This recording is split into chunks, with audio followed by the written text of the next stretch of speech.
Hey guys, welcome to Reality Witch, a podcast where I, Jessie Nails, talk all things reality, witchy, and weird.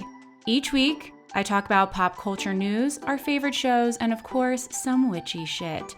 Get ready for some laughs, hot takes, and horoscopes, and join this pop culture coven.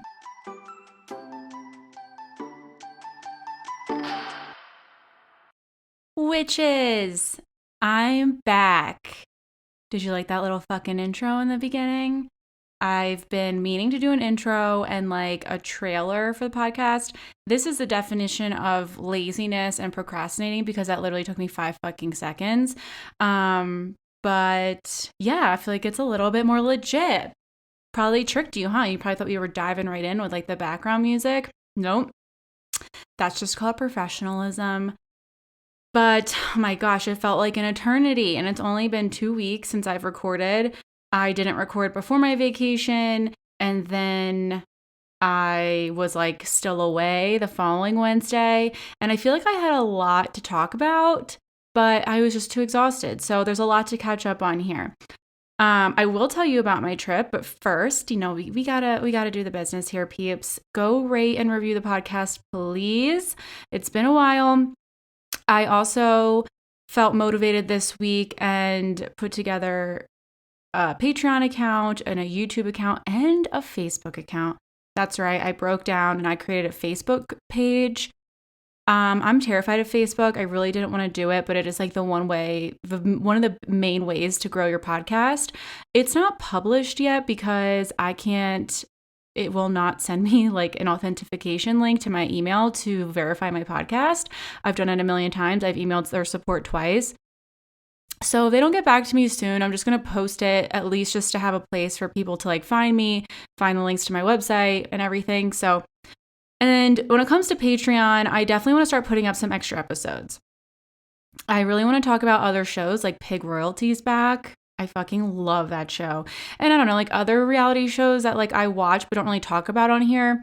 I would just like to do like actual recaps. I think recaps are fun, but when I do them on this like free feed in my weekly podcast, I feel really rushed because I have other things to talk about and I don't want this to be like a 3-hour episode. So I'm going to do my best to do like an episode a week. So you get 4 extra episodes a month.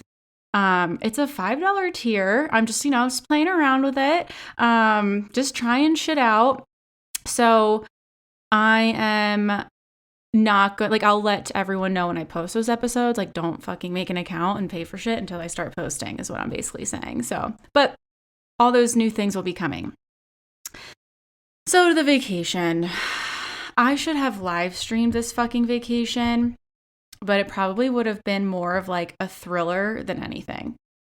So basically the stress began when we realized we only had like an hour layover. So we were going to leave Denver in the morning and it was supposed to snow and be really cold that morning, land in Dallas, and then an hour later head to Jamaica. Well, we were nervous because of the storm, but then we weren't nervous anymore because our flight, like our plane was getting in the night before. So we're like, perfect. Like it won't be delayed coming into Denver. We're good to go. Well, we're about to board and we notice things are getting a little dicey. You know, the fucking person that like starts the boarding process keeps picking up like the phone that looks fake. It's literally like a fake phone. She's like dialing like fake numbers and talking to somebody. And she proceeds to tell us that no one, like all the people that put fuel in the planes just didn't show up for work. Not one person. And I'm thinking, the Denver airport is not paying their employees enough immediately because this has happened to other people I've known, not necessarily with the fuelers, but like literally other like Denver airport employees. And it was fucking like 6 degrees that morning. So yeah, if I wasn't getting paid enough, I probably wouldn't show up either. But that didn't help the fury and anxiety and panic that was in my body. So we knew early on that we most likely would not be making this connection, but you never know. There's always hope. She's like, we're third in line, so we'll be boarding maybe in like 30 minutes. And we just are like, you gotta be fucking kidding me. Keep in mind again, the plane has been sitting there for well over 12 hours. Like you couldn't have put fuel in the plane yesterday when it touched down, maybe got ahead of the game a little bit. So we go up to the desk. There's 6 of us going to Jamaica. And so that's kind of like a good thing. for me. I'm like, okay, great. There's 6 of us. We're going to land like very close to takeoff time. And I've been on like handfuls and handfuls of flights where the airline knows they have a plane coming in with roughly 8 passengers on it that need to get to the destination you're on. And you hold the plane for 15 fucking minutes. Well, we're boarding this plane. We're rushing, but we're rushing. Everyone else is taking their sweet old time. No one's bags fit. The flight attendants are, basically playing Tetris with the bags, walking as slow as they possibly can. This old lady sits down next to my friend. It took her 5 minutes to get into her seat in the window seat. She was like, oh, 1 minute, I'm almost done. She literally had to get everything she could have possibly wanted out of her backpack before she actually took because all of her shit was on my friend's seat. So in order for the plane to keep boarding, my friend had to sit on my lap because I was like, we need to get out of the aisle because we need people to board this plane. So basically, we're just cutting it really close, and I'm trying to like manifest, I'm trying to be really positive. Like, this will be close. Like they have to hold the plane for us. Like, they have to. In my head, I'm like, okay, even if they don't, there's a handful of airlines going to Jamaica today still, and tomorrow we'll just, put it on the credit card. So we're close to landing. Well, first everyone's asking the flight attendants, like, are they going to hold the plane for us? Do you think they'll hold it? Well, we can't tell them to hold it, so it's kind of just up to them. What do you fucking mean, American Airlines? You're the one that booked this flight with the tightest fucking connection. We could have left Denver. Okay, we should have left Denver at like 6 a.m. Like, the flight was late. Like, plane was there. We could have left Denver way earlier, and none of this would have happened. Like, it's your fault you booked this tight connection and you can't tell them to wait for us. So, oh my God, I'm getting like fucking anxiety talking about it still. I honestly shouldn't even be going in this much detail. So whatever, we land, we look at our app, we realize they already booked us on a flight for the next day. So we get off the plane, we realize the Dallas airport is the worst airport in the fucking country because basically we were thinking we could possibly make it because we were landing in Terminal D and taking off in Terminal D, but so close together. Well, the terminal, I guess, at Dallas changes every 5 minutes. So we landed in D and the new terminal was C, and you have to take trains everywhere. It's literally the worst fucking airport of all time. It's like the 7th ring of hell. It was awful. We ask if there's any flights out to get to Jamaica earlier. The person says no. So we're like, all right, guess we're fucking staying in Dallas.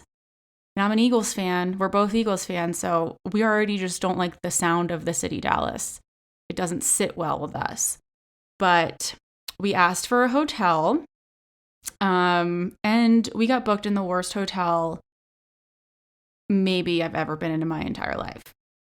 I forget what it's called, and I honestly don't want to know what it's called anymore. American Airlines was like, oh, this is where our crew stays. And so we're thinking like, okay, this has to be a good one because like at least a decent one if all like the flight attendants and pilots stay here. It was fucking disgusting. It was the weirdest setup I've ever seen. It was almost like a motel, but indoors. Like, half of the rooms had like what looked to be balcony doors, but their balcony was just overlooking down at like the hotel lobby and bar.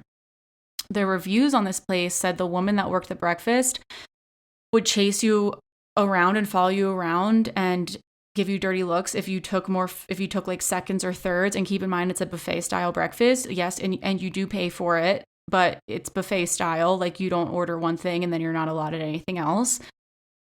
Some reviews also said that they didn't have access to toilet paper, and they went down to the front desk and I had to ask for toilet paper 3 times and still never got toilet paper. Thankfully, we had toilet paper and we even had like an extra roll. Some people said their feet were black by the end of the weekend because the carpets were so dirty. So, it was a really great hotel.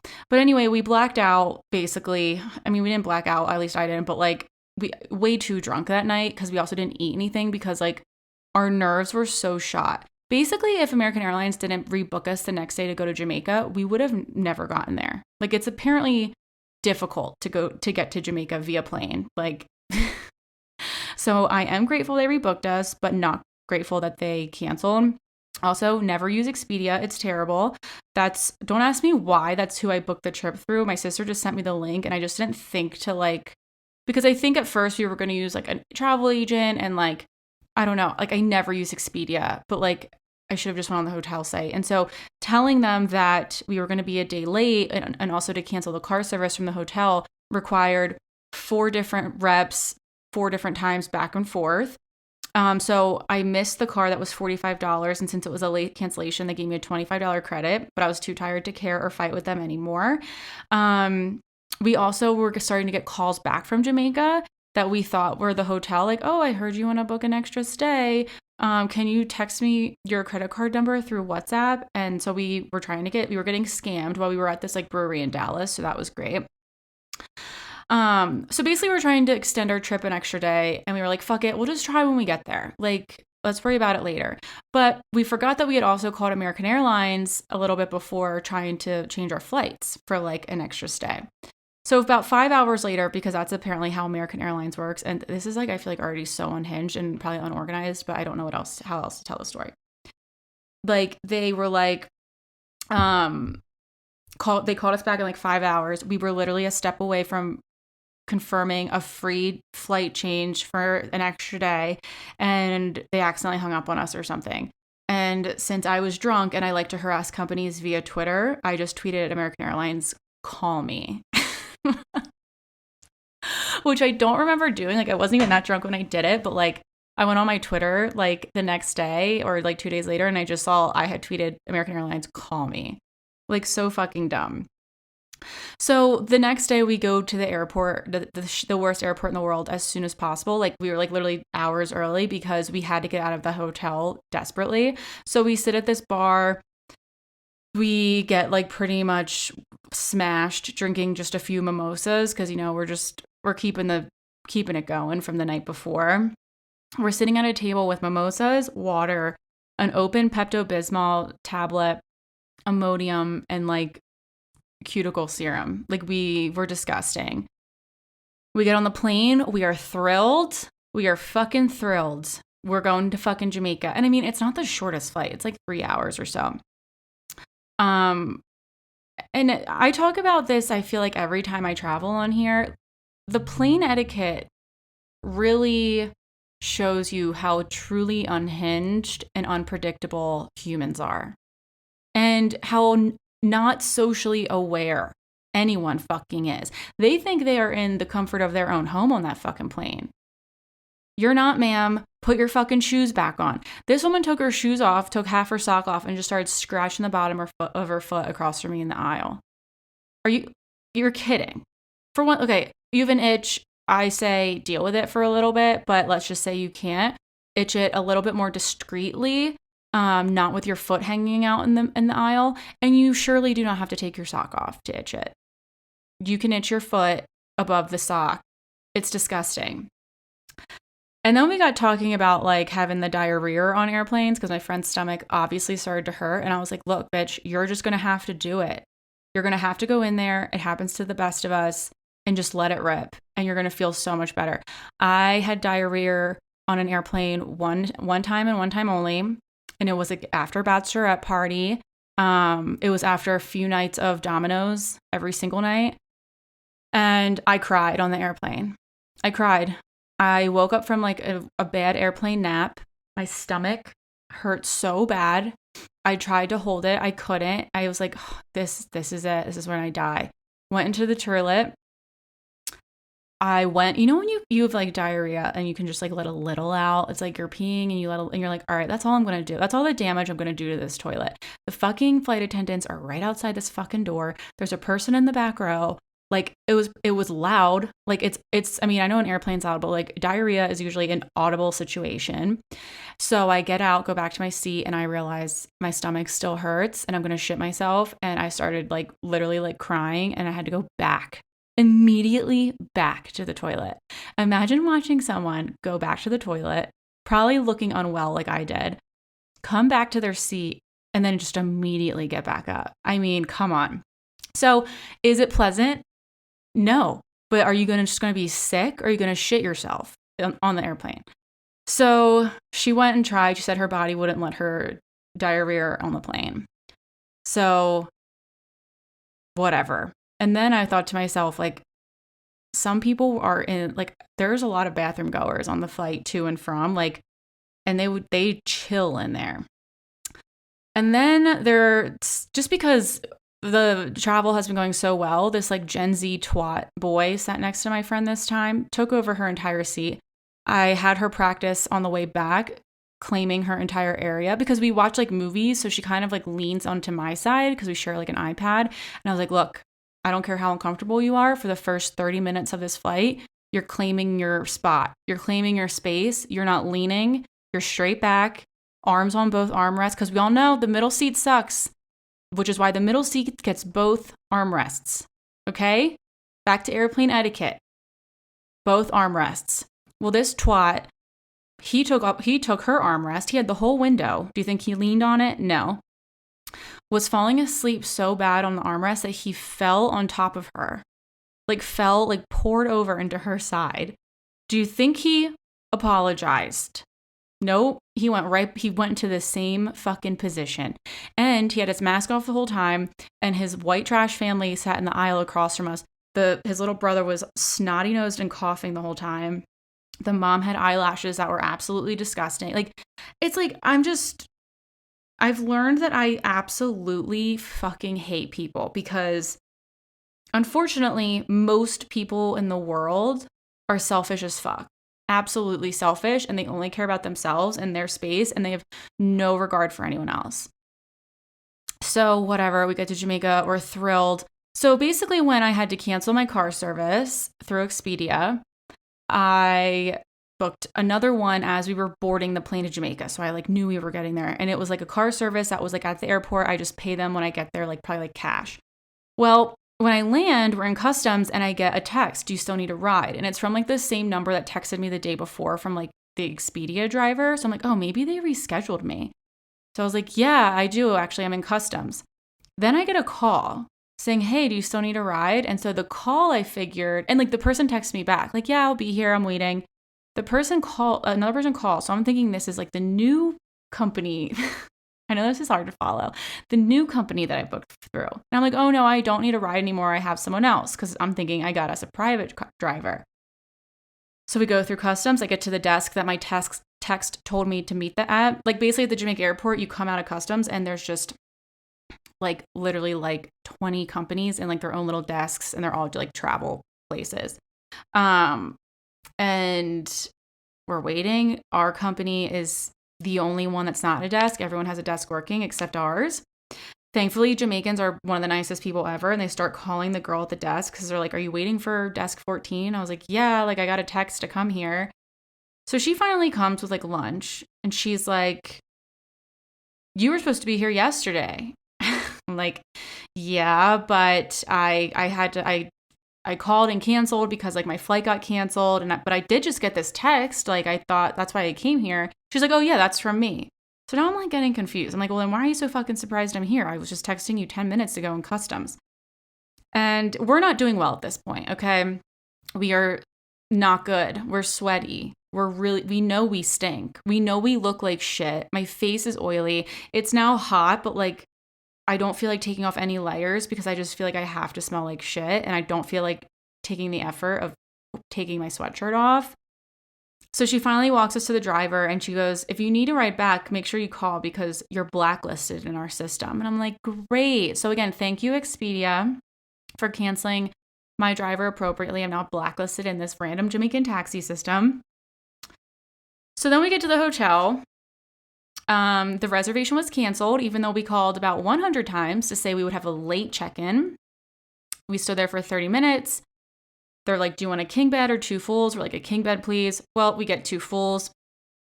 The best thing about this was that a man walks over with 2 glasses of cava, and we're just like screaming like, oh, thank you. Thank you, Jesus. We chugged that faster than anything we've ever drank in.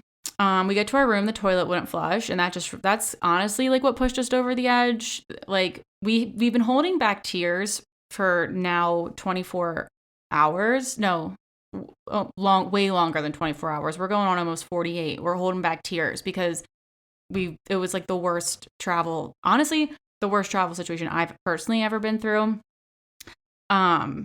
Just because like no one would help us either. Like we were like helpless. Like we had to do like everything ourselves, like every step. It was so hard. We contemplated showering together because we were so fucking disgusting and like we were just so desperate to bathe, but we didn't. So don't worry. We finally get out, we get drinks, we meet my sister and my niece and our friends, and we go to dinner because we haven't had calories in a full day. My sister spills an entire glass of red wine all over the place and her entire plate on the floor. In like probably the most quiet place that exists at this resort, but it was hilarious. But I was so glad to be there. Honestly, I would have had a fucking absolute meltdown if I missed this trip. Absolute meltdown. I was just looking forward to spending time with my family and spending time in a pool in the sun. And honestly, it was my first vacation I've taken in years that wasn't someone's wedding. Really, like, I can't remember the last time me or Kyle and I or whoever just kind of like went away. That what didn't involve like, I don't know. So I was just really excited. So I had to get there. Everyone, he's not really my brother-in-law, but I just call him that. I mean, he's not legally my brother-in-law, but he basically is. We don't know how this happened, but everyone at the resort knew him. And they knew his name, to the point where they were calling my sister Mrs. Chris because his name's Chris. Be like, oh, you're Mrs. Chris. It was incredible. But whatever, we were able to extend the trip. So we got an extra day. Everything worked out finally. The flight home was long, but it's okay. I will say, American Airlines, if you're going to be given booze to first class the way you were giving this guy in front of me booze, you should be giving everybody booze. It was a constant stream of alcohol to this person in quote unquote first class that was 2 inches in front of me. So, and they were disgusting and annoying. But we finally got back. It was exhausting. We drove back from the airport in a fucking blizzard. And honestly, it took a really long time to bounce back. I fell asleep at 8 p.m. the first few nights. Saturday, I was at my friend's house. We went to just like this place literally down the street, and I had like a glass of wine. And I felt like fine. Then we came back home and I was in bed asleep by 9 p.m. on a Saturday. Like it just has been taking me so long. So I guess I'm just getting old. But oh my God, again, this is a really bad place to put this, but there's going to be timestamps. So if you don't give a shit about what I just talked about, there's timestamps. So make sure you look at those. But this week's been okay since I've been back. Machine Gun Kelly dropped his tour dates and tickets went on sale, and we got rewarded for being punished for so much. We actually got tickets.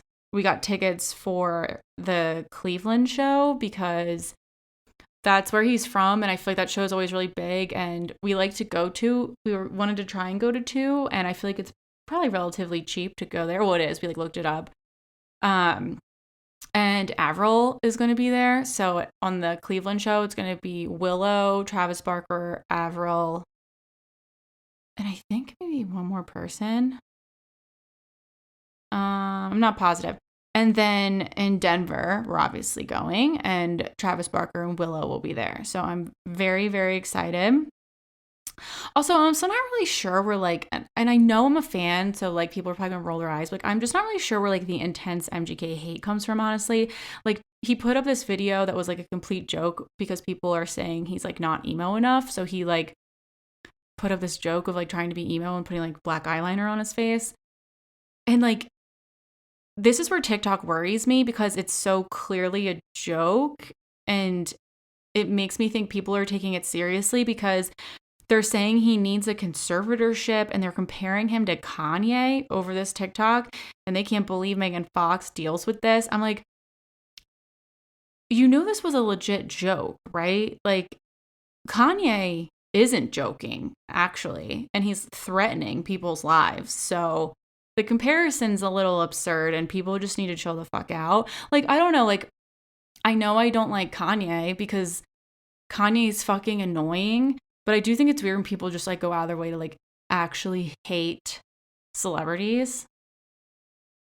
I don't know. I mean, I guess I hate reality TV celebrities. But like it's just strange. But yeah, like at least like Kanye deserves to be kind of hated right now, you know? But what's on the show, people? There's so much shit for news. We're going to talk about just some of them is Katie Maloney and Tom Schwartz divorce, TikTok drama, Amanda Bynes, Kylie Jenner's baby's name is not its actual name. For shows, we're going to talk about Love is Blind, The Dropout, and Summer House, and then of course the Witchy Shit.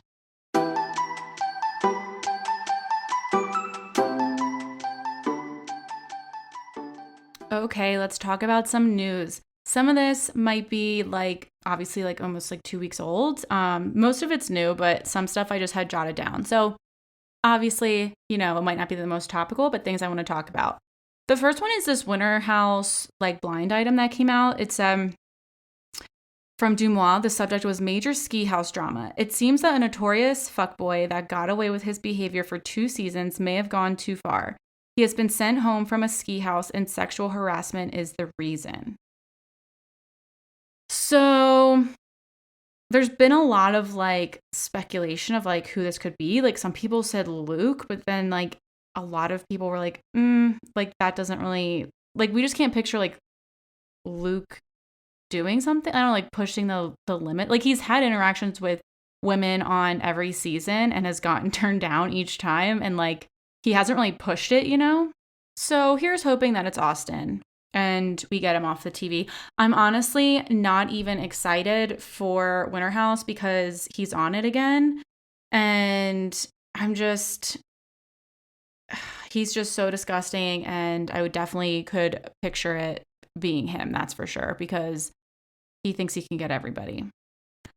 Have you guys been keeping up with this Sherri Papini case? So if you haven't, I remember I even listened to like some true crime podcasts about this case. Like this is what was big. So Sherri Papini went missing in 2016. She went missing for a few days around Thanksgiving, but then she was found on Thanksgiving on a street with like a chain around her waist. Her hair was cut. She had bruises. She claimed 2 Mexican women kidnapped her and basically like beat the shit out of her. But, you know, then let her go, I guess. Well, they finally found it. And it was always like fishy because it just was. Like, who are these 2 Mexican women? She didn't describe what they looked like. She said they were wearing masks. Like, why did they let her go? Like, it just didn't make any sense. So they found out that she did indeed fake her own kidnapping.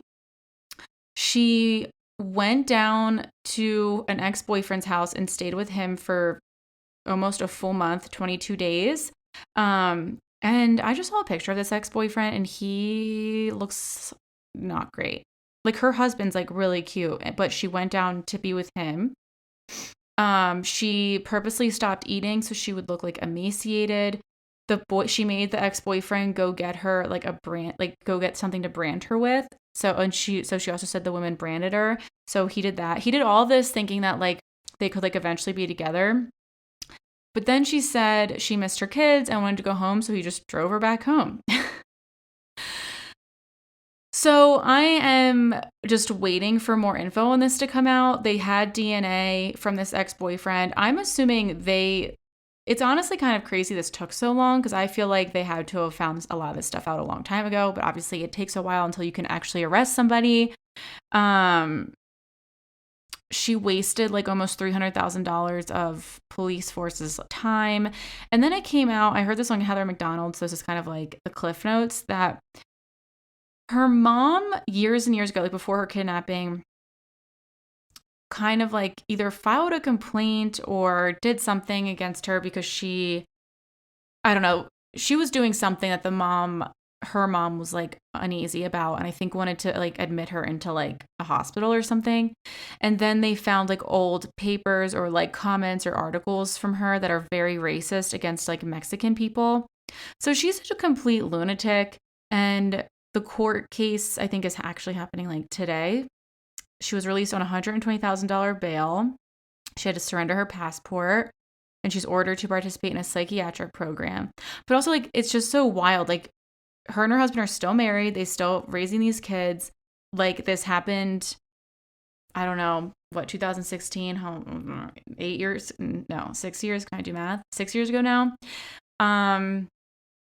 But it's just weird. Like people will just like do anything. Like, and like her apparent, I don't know if her and the ex-boyfriend like hooked up or if they just found DNA like in his house. I don't fucking know. Cause I mean, she cut her hair off and shit in there. So there's probably, her DNA was probably everywhere. So I don't know what the motive was. That's what I'm kind of dying to hear. So I don't know if you guys follow any TikTok drama, but this one is particularly interesting. It's with this modern warrior. And he is a Native American. He actually lives in Denver, I guess, or in Colorado somewhere. And I did follow him, and I actually really liked him because he would kind of, I mean, he was intense.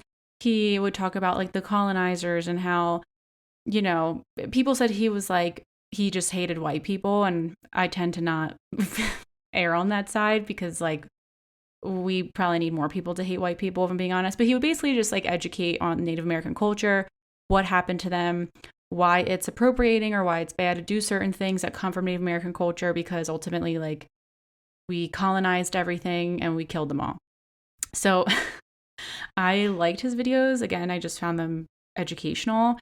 But this one woman, I forget her name because I don't give a shit anymore, came out and basically said how she could be pregnant with his baby, and all he says is that he's sorry their friendship didn't work out, blah, blah, blah. Then this other TikToker who's pretty famous as well on TikTok came out and said he was like a sexual abuser or something. So we're going deep here. So for about 24 hours, everyone hated Modern Warrior because they thought he like sexually assaulted this woman and got her pregnant. Thankfully, I took a step back and I was like, because like it was like, so when things come out like that, sometimes it's so overwhelming. So I don't even want to take the time to like research it. So I took a step back, and thankful I did, because then it came out that really they were talking for a while. She flew to Colorado. He was apparently very open with her that he wanted an open relationship. He's not really monogamous, which is totally fine. She allegedly she like wasn't into that, but like she like knew that he was. So like I feel like it like didn't really work out. So she went back, I guess, got pissed at him that he hooked up with someone else, and then that's when she said, you know, she was claiming that they had unprotected sex and she didn't know that he was having unprotected sex with other people.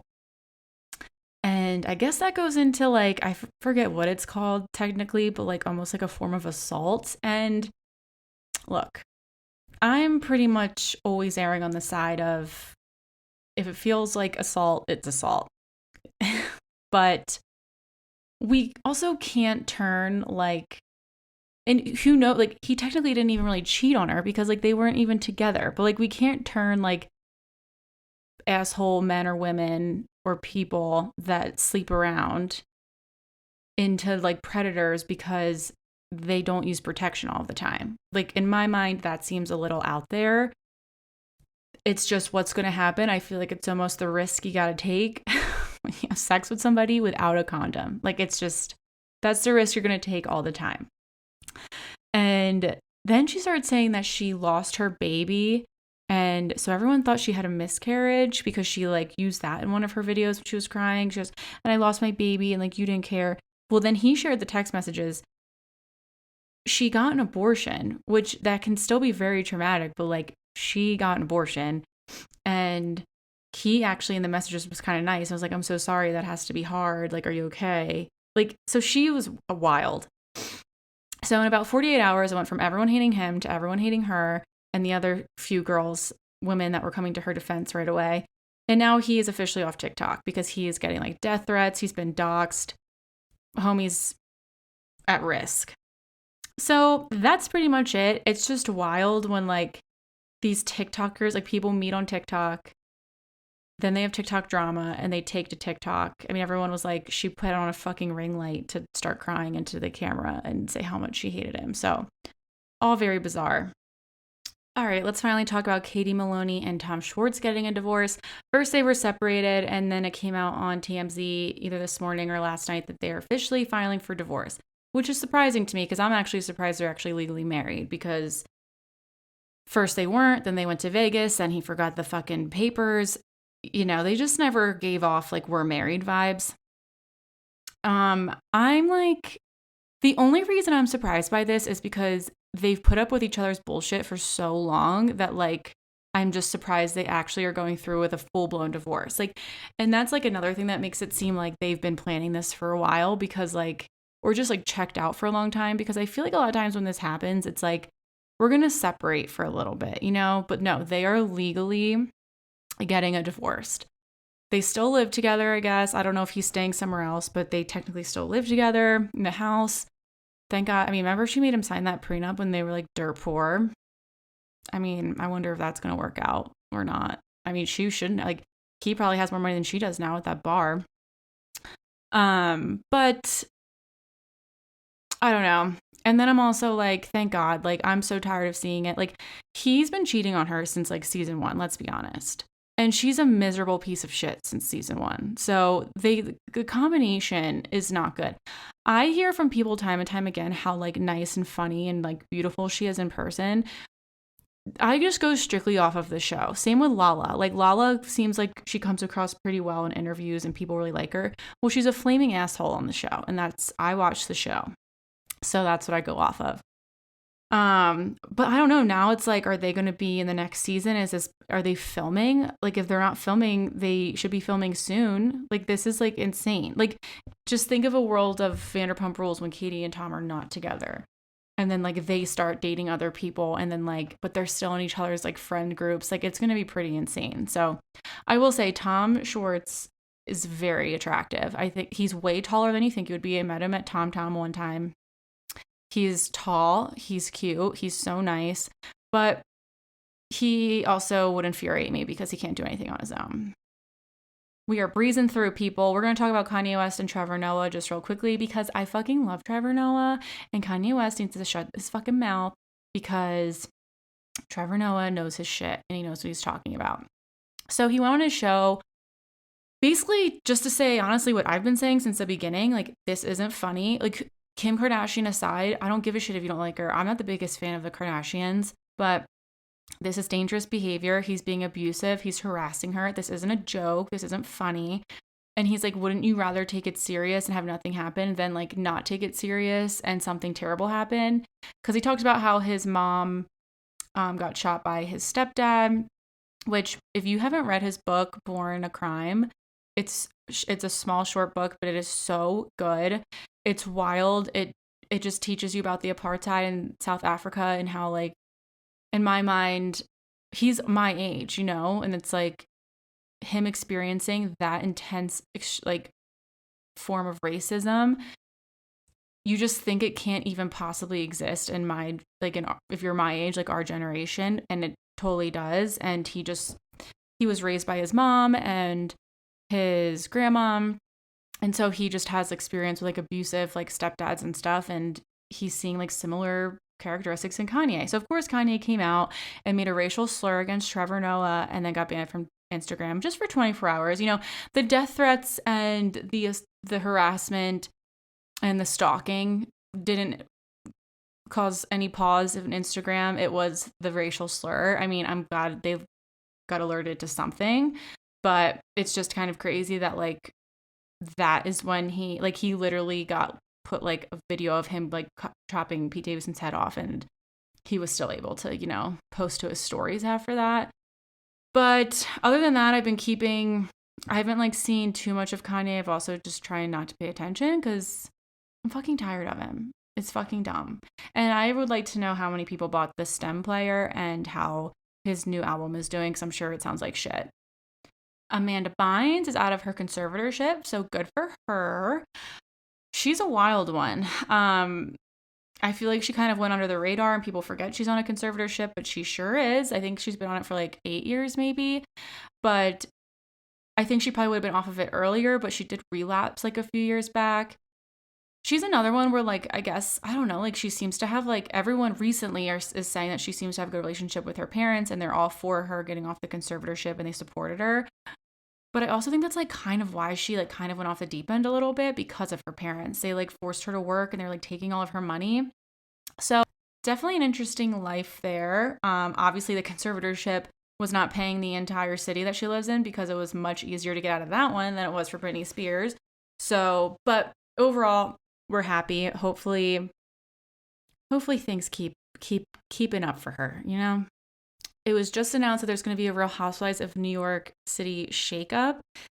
Seems like they're going to come out with a whole new cast for Real Housewives of New York City and then keep some of the old cast and bring in some OGs for what they're going to call like Real Housewives of New York City, like, I don't know, OGs or something like that. So basically, like, the old bitches will have their own show and be able to keep doing their dumb antics, and then we're going to have like a new cast. I mean, whatever. As long as we're getting a new cast, I guess I don't care what they do with the old broads. Like, to me, I'd rather not see them anymore. Like, I think Sonya's funny. Luann can be funny. But, like, I'm just over them, like, and I'm over the controversy. It's not fun to watch them because their controversy isn't, like, it sounds terrible, but, like, the Jen Shah controversy and, like, the Erica Jane controversy, anything, like, criminal is just, like, at least, like, a little bit more entertaining. Like, I'm not, like, whereas, like, with Ramona, I'm just, like, watching her be a racist piece of shit on my television, and it's just, like, and then I know she's a terrible person, and then every week someone comes out and says she was like harassed them at a restaurant, and it's just, I don't know. I just don't find them enjoyable to watch anymore. Were they like one of the best casts of all time? Absolutely. But you know, all good things have to come to an end. And lastly, Kylie Jenner's baby Wolf is not named Wolf anymore. She came out and said, we decided to change his name because he didn't really give off wolf vibes. So we wanted to tell you guys because everyone just keeps calling him Wolf. And it's like, yeah, no shit, everyone keeps calling him Wolf because that's what you said his name was. Okay, and I never really care about these babies or their names. I just don't. Everyone gets fucking all hyped up for it. But I will say, when she said that baby's name was Wolf, I was like, no, this doesn't seem right.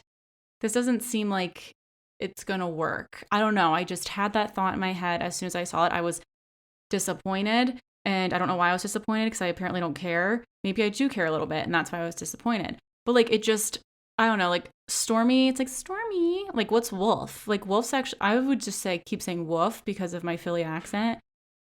I think Wolf is hard to say. It doesn't really roll off the tongue well, and it just doesn't go with the vibe, you know? I don't know. But she hasn't told us what the baby's name is. Maybe the baby doesn't even have a name yet. Like, maybe it's one of those things where, like, it's just going to go unnamed for a few more weeks. Let me try and think of like what we think the baby's name's going to be.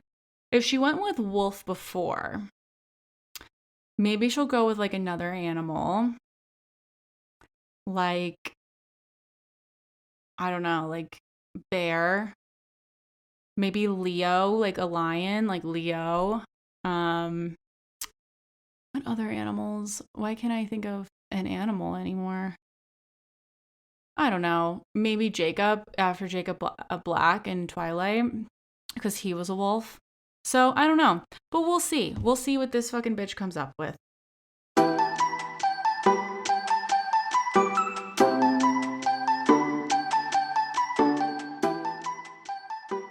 All right, let's dive into some shows. Okay, I'm not going to really go into F1. This is just my public service announcement that if you are not watching Drive to Survive on Netflix, the new season came out last week. You just need to watch it. There's 4 seasons, start from season 1. It must be in the requirements, like, you know, there's like age requirements and, you know, whatever, like qualifications. And then the other requirement is that you have to be smoking hot to be an F1 race driver. And like, not only are they great to look at, it's actually fucking entertaining. So just watch F1. But I'm going to drive right into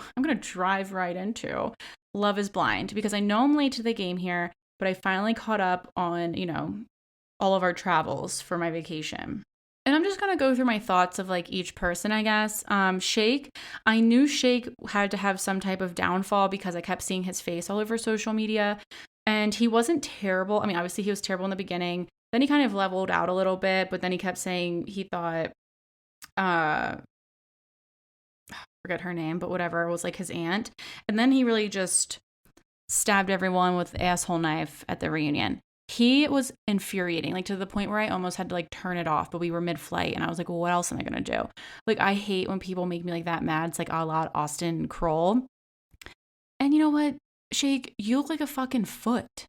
Nothing infuriates me more than when subpar men feel the need to comment on women's looks, weight, appearance, whatever, as if they are the creme de la creme of men, as if they are the Leonardo DiCaprios, the Harry Styles. No, sir, you're disgusting. You're younger than me. You have gray hair and you look like you're 55 years old. So he was terrible. Let's see, who else here? I was also alarmed at like the age of all these people. Mostly it kind of made me feel better about myself because I don't know, maybe I do look like this, but I just felt like I looked a lot younger than a lot of these people, so that made me feel good. Danielle was quite possibly the most annoying person on the fucking planet. I cannot believe she is still married to the guy she married, which of course I can't remember his name, but we'll get to him. She was infuriating. He couldn't blink without her having a fucking fit. She's clearly so insecure, but they're still married, so obviously it worked. But I found her to be very irritating. Oh, Deep D, so Deeps. She was all right. I mean, I really liked her. I thought she was like gorgeous, and I felt bad for her that she picked Shake. But again, kind of boring. I am kind of upset because it's like they did try to do some like body positivity on this season with like who they casted, but like they didn't show any of them on TV. So that was kind of like frustrating. Jarrett, I liked him. He was pretty standard though. Him and his wife. I mean, they're still married, but like look all these, I'm like going through the cast site, like I don't even know who half these people are. They got zero airtime. Oh, Kyle. Ugh, that sucker. You didn't stand a chance, bud. Mallory. Her and Jarrett had like that whole thing. Natalie's a fucking idiot. The fact that she thought her and Shane were a match, unbelievable. I felt like they couldn't be more polar opposites. Oh, Nick was nice. His family was scary. And they kept talking about the age difference. I mean, I know she's 29, but like he's 36. Like I think that's a very typical age difference. I don't know. He was like, I can really tell the age difference sometimes. Oh my God, Sal. I loved him. I'm so upset him and Mallory didn't work out. I thought he was like one of the best ones on the show. He was so sweet, so cute. Oh, Shayna was like the new Jessica, right? She was a psychopath. And then we get to Shane. Shane really had a full arc for me. He was awful in the house, completely awful, to the point where you automatically kind of hated him, right? And I don't understand how he had multiple women wanting to marry him. His voice is the worst part about him. And that's all you hear. So annoying. He sounds like he has a lot of spit in his mouth, and we all know I really hate that. But then like once they got out of the house, he got like oddly likable, and I could kind of see why him and Natalie, like he was getting annoyed with Natalie. And then at the reunion, he was fucking great. He like stood up for everybody. He yelled at Shake. So I was like, why do I like Shane all of a sudden? So, you know, you truly can't judge a book by its cover, because I almost did. And I think he like was actually one of those like self-aware people that hated seeing himself on television, because it would show his clips of him not looking great and he would just hate himself and apologize. Like he was accountable for everything and apologized profusely. I do still want to be a fly on the wall and know exactly what happened the night before him and Natalie's wedding. That was so bad that she decided to call off the wedding. I mean, she said he said things like he like hated her or something, but like I have a theory, allegedly, that he was probably on a little coke bender. He looks like he does a lot of schnoz, you know? He has that crazed look in his face. Every time they were drinking, he was like all hyped up. And I bet you she's just not into that. And because they kept talking about I was partying, I was drinking, whatever. And it's like, there was probably more to that. You just don't come home drunk and then she's like really mad at you. I mean, maybe, but it just didn't add up for me. But I don't know. I mean, two people are still married. If it did anything else, it just exposed a lot of more assholes that are out there. And I will say it's kind of frustrating that they just so happened to pick like beautiful people. Like they had a whole house full of like very unique looking people, and they picked the most standard looking people to fucking air, because they did say there were more couples. They just didn't air them because they didn't have enough like time. Next, we're going to talk about the Dropout. I'm pretty sure I'm caught up. I might have a few. They don't release all the episodes at once, but it's actually really fucking good. Amanda Seyfried does amazing. She does. I always said her she must have had to get like jaw massages after like filming days, because she does the fucking underbite situation like so well. But the dancing, everyone's talking about it. I feel like there has to be like videos of her dancing and like proof, because there's no way this can be made up. There's absolutely no way they can be like, hey, Amanda, dance like you are literally having a psychiatric breakdown, or wait, what's that called? No, a psychotic.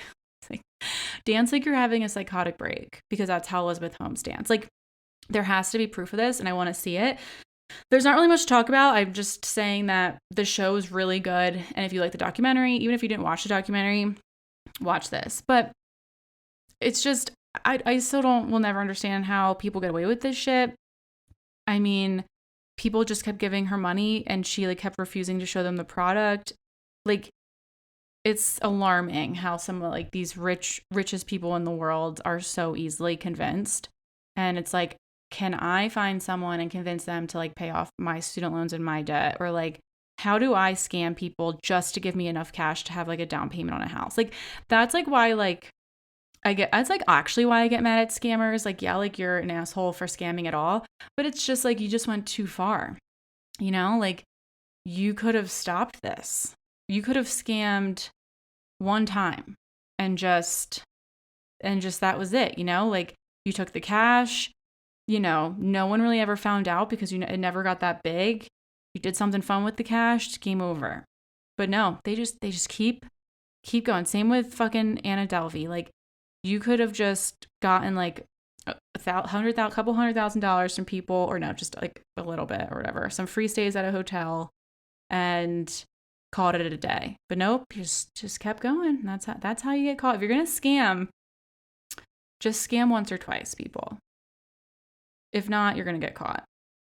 All right, now let's dive into Summer House. I'm not going to recap. Like I said in the beginning, I'm going to try and do Patreon episodes where I recap, and there's no like set shows. Maybe sometimes I'll recap Summer House, but you know what I'm here to talk about.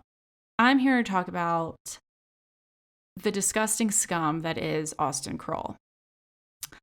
I did not want to watch the episode, but I just feel like I had to, because everyone has such strong opinions. And obviously some people are on Sierra's side, some people are on Lindsay's side, some people are on both their sides and saying, fuck you, Austen. Now, I am on Lindsay's side more than Sierra's, but I'm more on the side of you are both idiots for constantly going after this guy because he is a piece of shit and making you guys fight. I'm mad at Sierra for one thing. Here's what I don't get. Lindsay clearly doesn't care. Like, she's not friends with Sierra, but like Sierra also isn't nice to her. Do we remember when Hannah was in the house and like Sierra was new? They were all so mean to Lindsay. They were mean to Lindsay in Winter House. They like age shame her. Like, they're not nice to her either. Austen was Lindsay's really close friend, and they had a fling coming into the Winter House, and Lindsay made that known. But Sierra didn't care and still hooked up with Austen, and Lindsay just let it go. But now that they're back at the Summer House, Austen comes for Lindsay's birthday, and Sierra starts off hot. He's like, I don't care where you sleep, but you're not sleeping in her bed. And it's like, well, why? Like, he has told you multiple times, whether he means it or not, and whether he plays games with you or not, he said it on camera that you guys aren't together. There's nothing, like, he's single, he wants to have fun, blah, blah, blah. But she's immediately turning on Lindsay. And yeah, like, it's Lindsay's birthday. She probably does have a crush on him. She's not denying that. But she also just like seems like she doesn't give a shit. Like, she brought another guy home that night. Like, Lindsay's just trying to get her dick wet a little bit. You know what I mean? And if Austen's the easy guy to do it with, then he is. And then he starts making out with Lindsay at the party multiple times, and then tells Sierra Lindsay kissed him. And it's like, the one thing that also keeps getting on my nerves is that Sierra has said nothing. She is posting like nothing's happened. She's not saying like, you know, looking like you're on a show. Like you have to give some feedback. Like looking back, I know I was stupid. Like I know it's not Lindsay's fault or my fault. Like because it's not. Like he's playing both of you.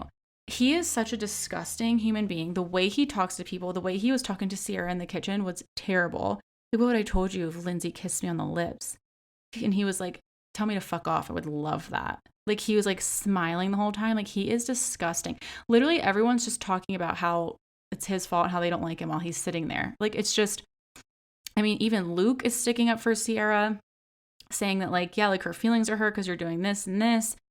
Then Austen, if you like disagree with Austen, he just like fucking goes after you. And he went after Luke he just said, Luke, why don't you go make some maple syrup? And it's like, wow, sure, he probably will. I'd much rather have a man make me maple syrup than spit on me every time he said hello. And I wouldn't go after Luke and his maple syrup abilities because, sir, you have no talents. You don't even have a career under your name when they pan to you. So I would keep your trap shut.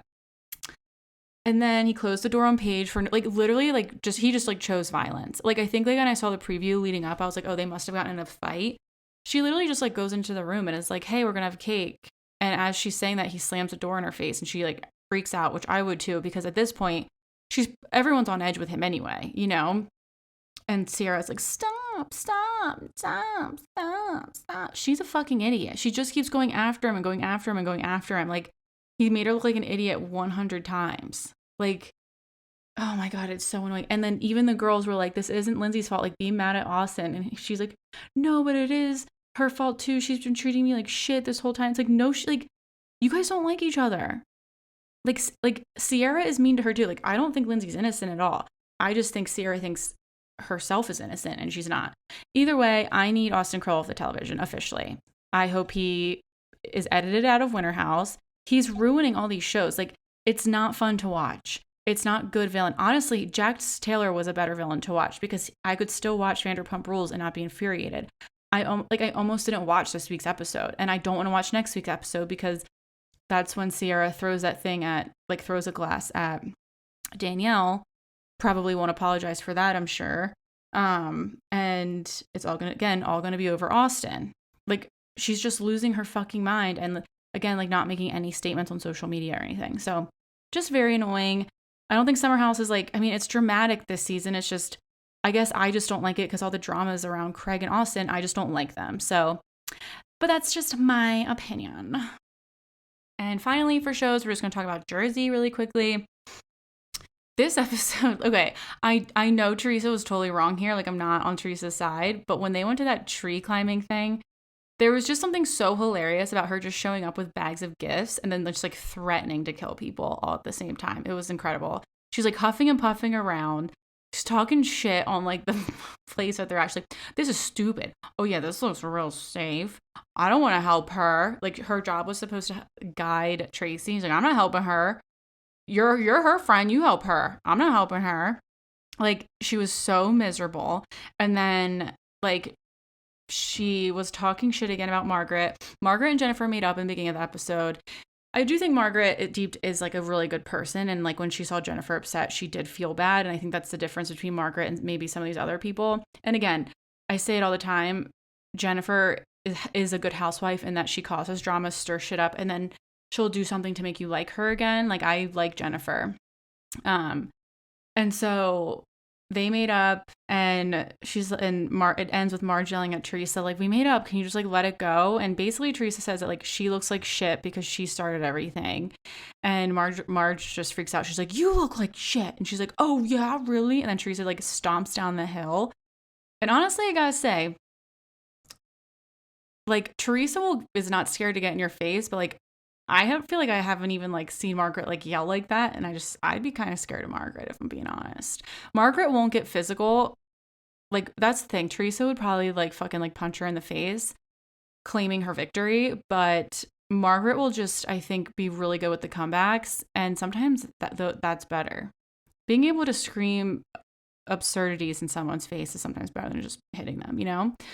It did come out though that Louis is in trouble with some like bad business practices. So are we surprised? No. Everyone's hoping Teresa is changing her mind about the prenup, but I mean, at this point, it's like, we worried about her, but she's just going to do what she wants to do. And that's just be with a complete fucking psychopath.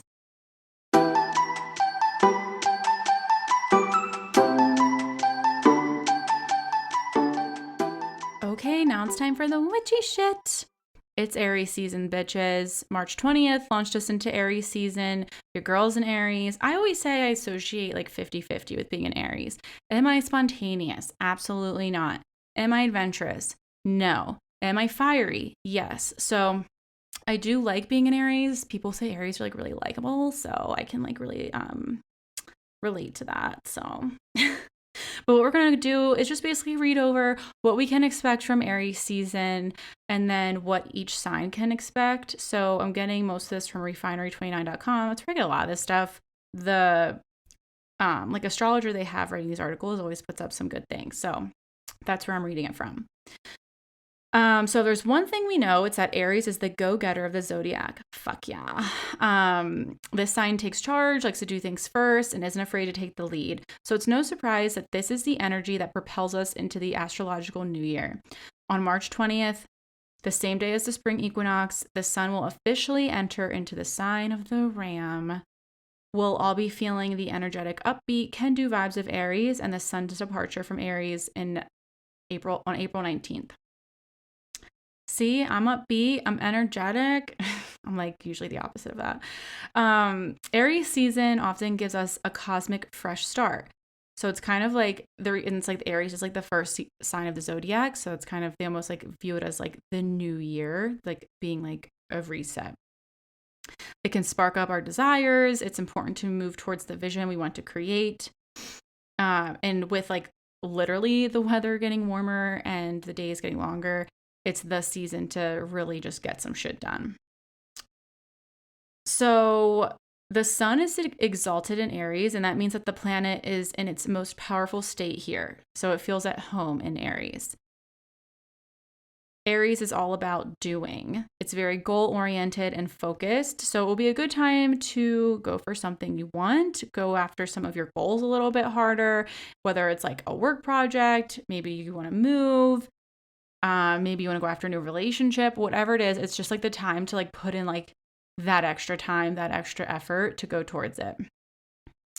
It's also time to be a little bit more daring. So again, whether it's to get a new job, find a partner, start a podcast, get into a new routine, it's really the time in the astrological calendar. Like this is like the best time to take the first step towards it, which is kind of nice because it's like we all have these New Year's resolutions. I mean, I stopped making them, but I feel like it's also, that's like you're still in like winter time. Like, I don't know, like you're still coming down from the stress of the holidays. Like I kind of think like January is like still just as stressful. February is cold as shit.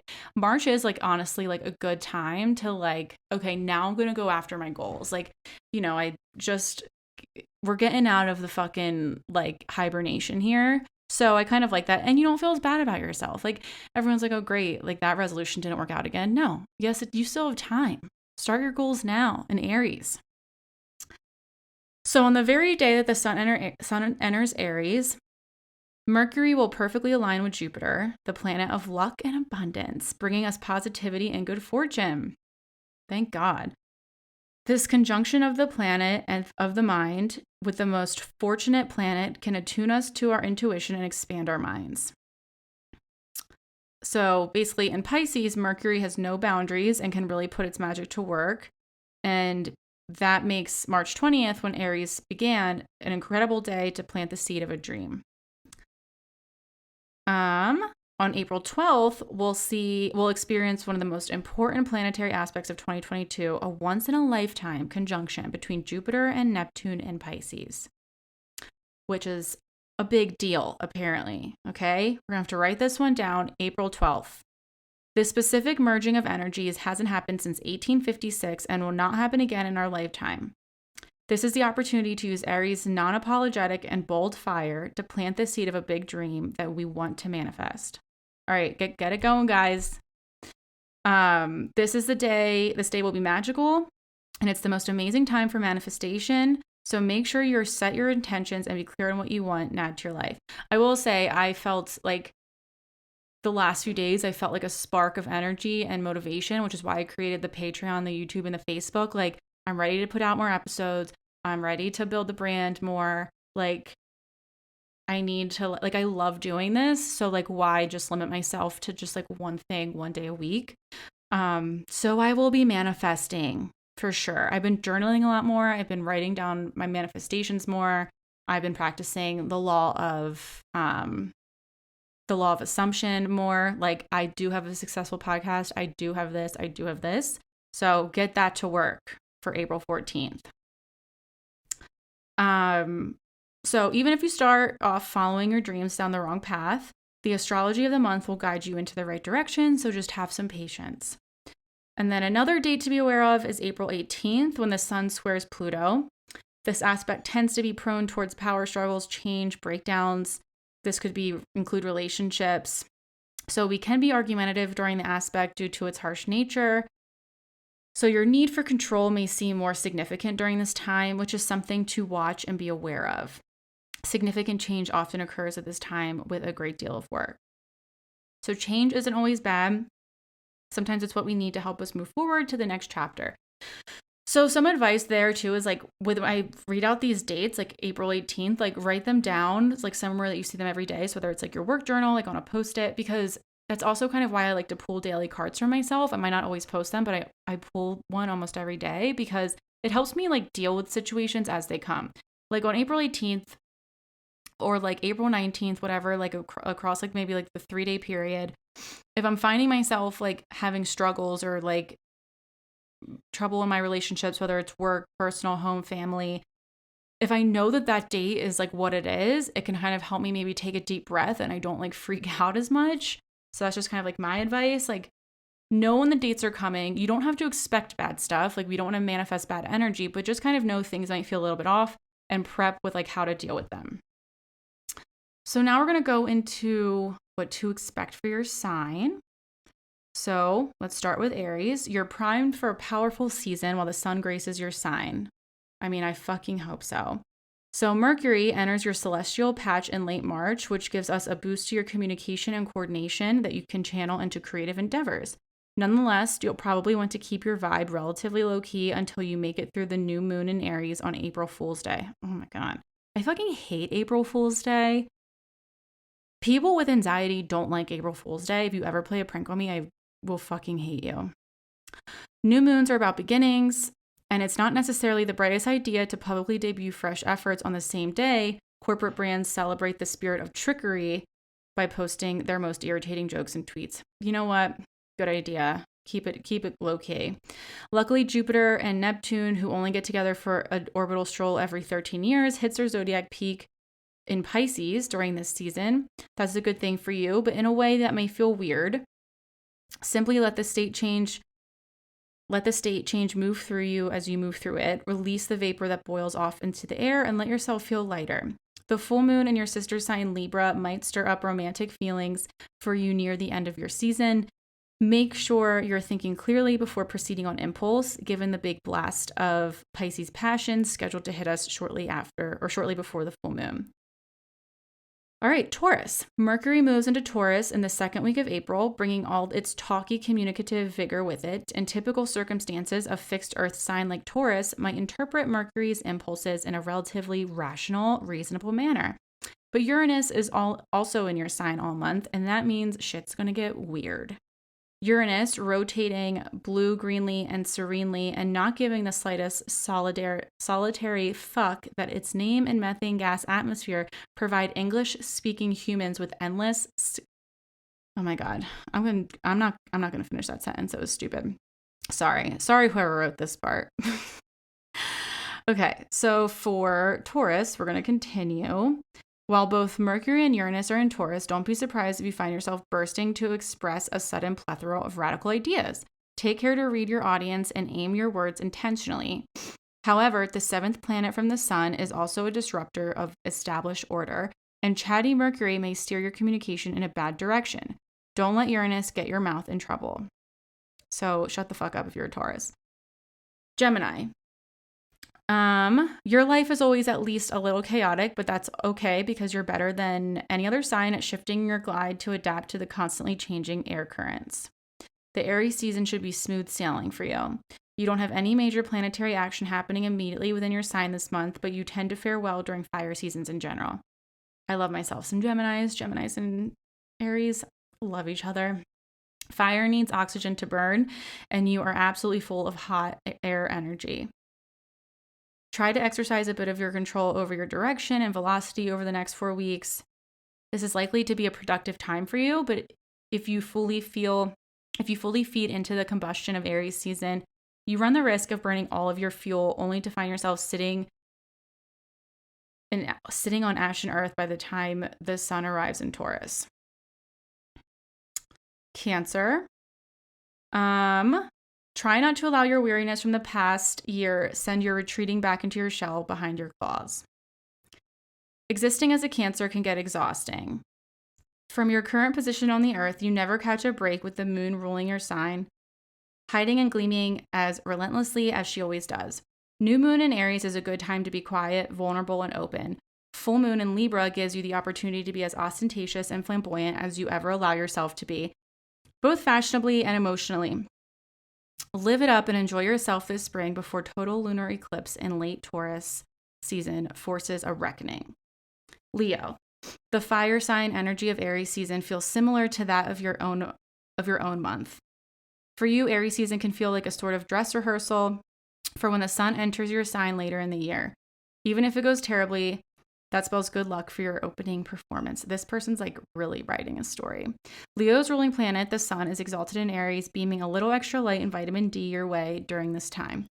Be generous and just enjoy this time in Aries season until it is yours. Virgo. The energy of Aries season can be highly motivating for Virgo. This mutable Mercury-ruled sign likes to run towards your goals and accomplishments, and you're easily drawn into the velocity of the charging ram's sprint into spring. Enjoy the burst of energy you'll likely enjoy and use it to check off items on your task list. But remember to pace yourself so you don't overwork yourself. Libras, your balance with your sibling sign Aries during this season, but not in a tit for tat way. It's more like you hold a line to Aries that the rest of the signs can't grasp. Whatever affects Aries, you will feel the ripples of that too. You'll also be affected by the Pisces energy of the mid-April's Jupiter and Neptune conjunction, but you're typically more comfortable experiencing your emotions than your average Aries sun sign, so it should feel less turbulent for you than it will for the Aries.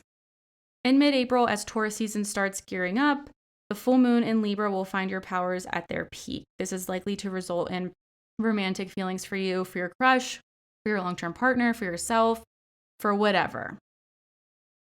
Scorpio. Your sign was ruled solely by Mars, as is Aries, and you also gain Pluto as a sign ruler. You still get to keep it following its demotion from a planet. So the start of your spring is likely to be more of a thawing period than a majorly productive time. So don't stress about pushing yourself towards your goals or towards anything you want to get done. Just kind of like enjoy the Aries season and allow that fiery energy of Mars and the sun to kind of gradually warm you up and, prime you and get you ready for the things you want to, tackle. If you try to extend yourself too quickly, things just might not go well and you'll become burnt out. So just try to save your energy for the total lunar eclipse in your sign during the Taurus season. Sagittarius, you can easily be stoked into a competitive vibe with the fellow fire sign Aries. So typically content to appear as more of a beloved guest star than a protagonist in circumstances of your own life. You usually view Leo sun signs either fondly or with disdain, depending on the individual. And the Aries fiery drive is similar enough to your own perpetual urge to forward motion that you may find yourself compelled to run faster, jump higher, work harder. Remember, generous collaborative competition is a gift. Use these weeks to blaze back up into the level of brilliance you enjoy best. And remember, your whole game in life is about the play and not winning. Well, that's easier said than done. We want to win here.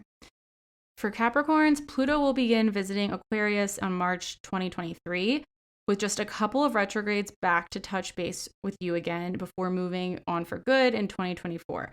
So this might sound like a positive development, but given the combination of Pluto's sedate pace and your own entrenched resistance to sudden change, the time to begin considering your upcoming party is now. So death, decay, and the renewal of new life in spring are linked. And as you know, take your last Aries season with Pluto in your possession to meditate on the nature of existence and look forward to your own symbolic rebirth next year. So basically, Capricorn's in like this long retrograde, and it's going to be moving out in 2023, which seems far away, but now is the time to kind of like start moving on and, you know, taking on like a new way of life.